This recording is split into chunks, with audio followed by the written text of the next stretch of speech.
बहुत समय पहले एक हरे भरे गांव के किनारे एक विशाल पीपल का पेड़ था। उसके नीचे एक गहरा बिल था जिसमें एक चालाक और लालची सांप रहता था।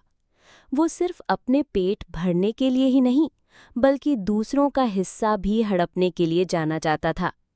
गांव के पास एक खेत में एक नेवला भी रहता था। नेवला मेहनती और ईमानदार था, लेकिन सांप का लालच उसे पसंद नहीं था। कई बार उसने देखा कि सांप चूहे पकड़कर खा लेता, फिर भी संतुष्ट नहीं होता।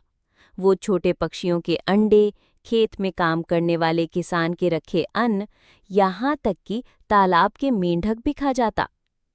एक दिन खेत में एक किसान ने देखा कि उसकी मुर्गी के अंडे बार-बार गायब हो रहे हैं।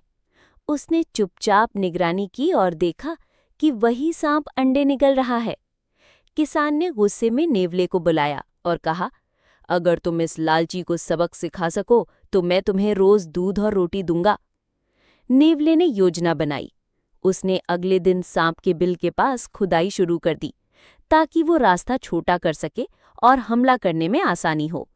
सांप को ये अच्छा नहीं लगा और वो फुफकारते हुए बोला, नेवले, दूर रहे वरना तेरा अंजाम बुरा होगा। नेवला मुस्कुराया और बोला, अंजाम तो तुम्हारा ही बुरा होगा, क्योंकि लालच कभी किसी को नहीं छोड़ता। अगली सुबह जब सांप खेत में चूहे खाने गया, नेवला चुपके से बिल के पास बैठ गया। जैसे ही सांप लौट कर आया, नेवले ने तेजी से उस पर हमला कर दिया। दोनों में भयंकर लड़ाई हुई। सांप के दांत जहरीले थे, लेकिन नेवला फुर्तीला और साहसी था।